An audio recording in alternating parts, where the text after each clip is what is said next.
So, as you are well aware of by now, November's energy was,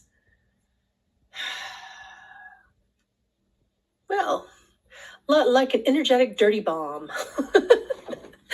Yeah, it was just with stuff flying in all directions. And people who are working on throat chakra had a chance to kind of like speak their truth, but it kind of like went out too far without a net to catch it.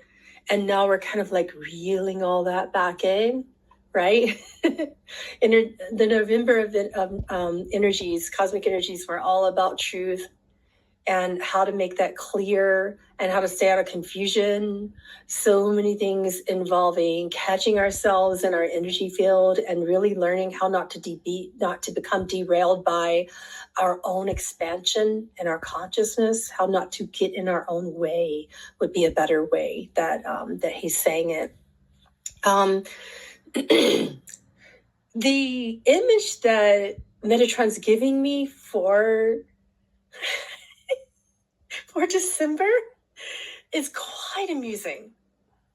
So November, the energy that he gave me for November was a little bit like it was like kid games. Like do you remember, I'm showing my age here, but the potato sack games, did you ever guys do that when you were little? Where you were jumping inside of the potato sack and trying to get to the finish line, but you kept tripping over yourself and getting in your own way. So imagine doing that while also playing water guns or Nerf. That was the energy of November, to put it in a very childish way, right? We're trying to get to a goal, but we've got our own energy field around us like a potato sack, and we're shooting water guns at each other, like shooting our truths at each other, right? Saying, well, this is my truth, and here it is, while tripping up over ourselves at the same time in that process. December's energy looked like, for those of you from the South or from the West, you're going to understand what I'm talking about.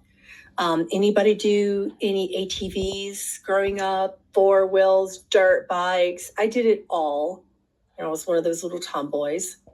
So he gave me this image of riding 4-wheeler or riding a dirt bike.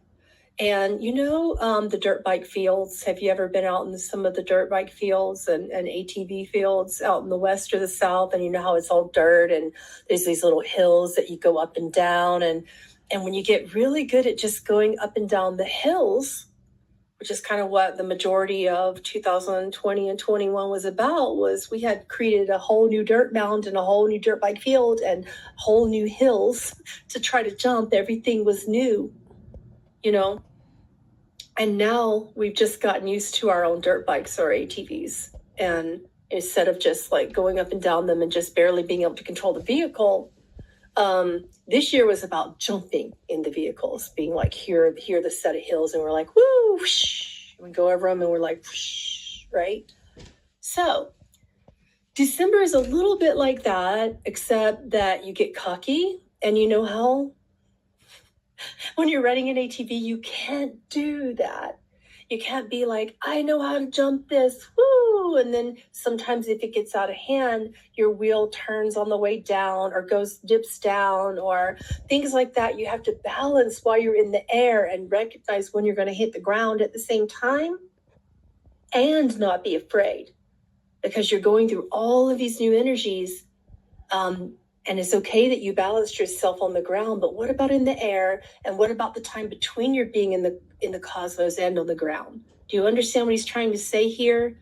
Some very elaborate concepts he's giving us about being in the middle way, energetically, pulling from such a bird's eye view of flying in the air of consciousness and then coming back down with the vehicle of truth and landing on the ground without fear and without turning the wheel and without face planting, without all of that, right? Yeah, you understand. Everybody with me? So that's the energy that he gave me, like balancing between groundedness and being the bird's eye view of energy and awareness.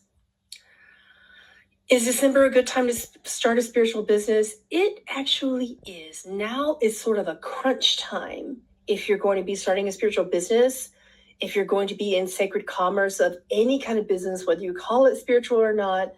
An aware person needs to start a business before the economy gets in a pinch this month. We'll talk about that in a minute because he gave me a lot of information about that. But this is a put on your seatbelt but still keep flying high type of month. And know that what comes up must come down, and you have to bring that energy that you've worked so hard for in November back down to your grounded, practical life. Right? So put on your energy seatbelts right now. Don't understand that like you're not going to go back down from this phase. This is a buildup. It's like a trampoline energy that's upcoming, is the way that he's describing it to me. There is a discombobulated energy this month, these moments of disarray and discombobulated feelings of confusion everywhere. Global economics, global politics, family power dynamics come up a lot. The power dynamics of like right when you feel like you've shifted like one or two relationships in your household. If you have a big household, then it'll be like, okay, then you got that shifted, and then another person in your family power dynamics will feel out of power. So it's like right when you think you've got it balanced where everyone is feeling equal, another person will look at things a different way and say that they feel disempowered by the dynamics. So pay attention to your family power dynamics this month.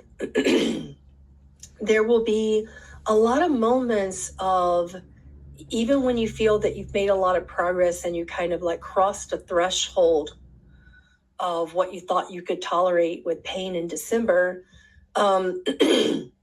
you get stronger. There's a lot of fortitude coming up in December. But then the moment you get there, after all the work you did in November, then it's not that you go down into a bad moment. It's not that you retract all that growth. None of that happens. However, you just start to go into this moment of kind of a strong self-doubt and inner criticism and, excuse me, questioning yourself.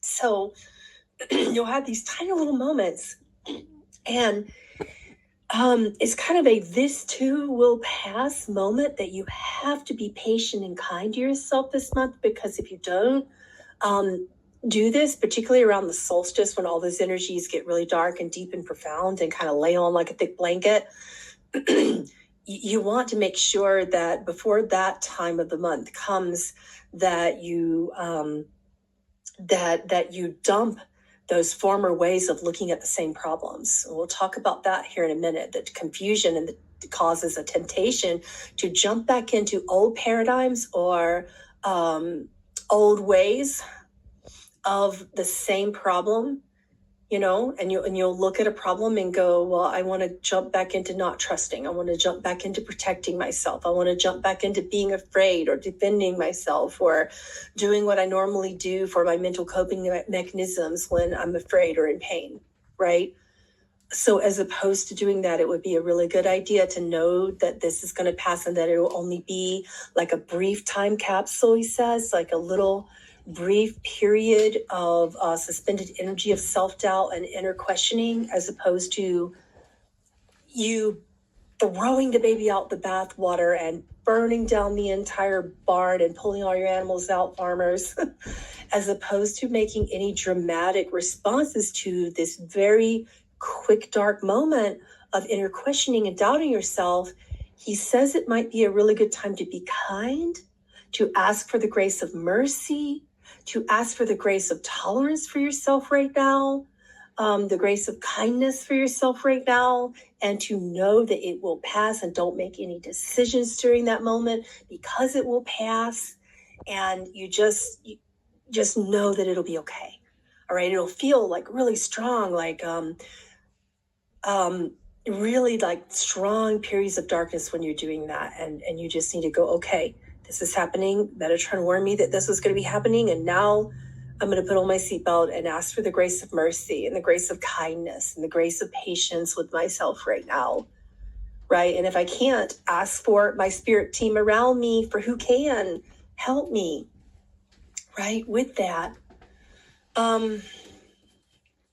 the energy theme of the month, I will call it release and respect. It's going to be another big ancestral karmic dump this month, all right? Of the way that typically with the way that we operate with family and corporate power dynamics. That is the unique ancestral dump that we are collectively getting rid of together. So what I mean by that is some of the things he just talked about with personal family power dynamics. We can't really manage our family and our power dynamics in that same way this month, or it'll be just massive blowups everywhere. It won't go well, okay? So release the older dynamics of how we were operating, both in business and our corporate lives and finances and family power dynamics, all of that. Release and respect. So what do we do after that? After we release it, we begin to respect that other people aren't necessarily going to have the same way of looking at things. They have the sovereign right in their free agency to continue to stay stuck. November was about, for aware people and awakened people, it was about getting unstuck and staying unstuck, not just going back into the same stuckness again when we become afraid, right? It was about really dumping our old paradigms of the way we would handle things, and to also respect that other people may not. Other people may say, I really feel safer being stuck. Even if I'm whining and complaining and bitching and moaning, I would rather, my words, not his. Other people really want to stay where they are, and they're on their own path of growth, you know. And if staying stuck in their paradigms feels safer with them, it's not your job to convert them to the next thing that's going to happen. So this is also what we call the dump and jump, which you've noticed I've labeled a class by Lilith that I'm offering this month here. It's so powerful. The dump and jump is the same as release and respect. You dump ancestral paradigms that you're using in your life to keep you stuck, the lies that you're telling yourself. It's all about finding the blocks. And if you find your truth, you will also find your lies. If you find your lies, it will lead you to your truth. So that's when we can dump the lies and jump into truth. The truth consciousness is really, really important this month. That is why I listed that class for the dump and jump by Lilith, because when we dump what isn't serving us, we can jump like it's like a trampoline energy. This is the other vision that he's giving me this month. It's like this trampoline type of energy that just really, we jump and we don't come down from it. It's like trampolines going up, jump, bounce, jump, bounce, jump, bounce, jump, bounce. The bounce hurts, but we jump higher every time. There's still some pain in this way of evolution, but we're moving up. If you can imagine those many little exercise trampolines, jump, bounce, jump, bounce, jump, bounce. It's like that this month, okay? So dump and jump is the Lilith theme that she's pulling in. So when it comes back to release and respect, which is Metatron's theme that he gave me for this month, he knew that you would be asking us what you are releasing.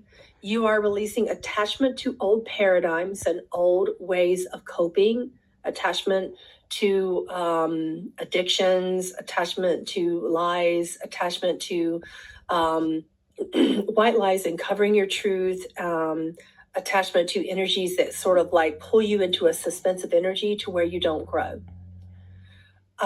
So you're also releasing confusion, not just at an intellectual level, but on all levels. After 2020 and COVID, people even started to get very spiritually confused. So you're releasing spiritual confusion as well. You're releasing agitation. You're releasing frustration and this feeling of like being in a rock and a hard place and this rubbing energy all the time of everything's irritating you. And you're releasing, and then you're jumping beyond confusion into truth, even when it's uncomfortable, because it really is. It's uncomfortable to how do I put this? The image he gave me about this was really cute. It was at some point we had a little, I think it was at the fall festival this year in our town. There was one of the vendors had these massive trampolines and kids were jumping on them, but they were super, the way that they were made were meant to jump super high. And the kids were placed in these little harnesses. And I think that my kid expected that her harness would feel like lead. She wanted to jump and feel grounded at the same time.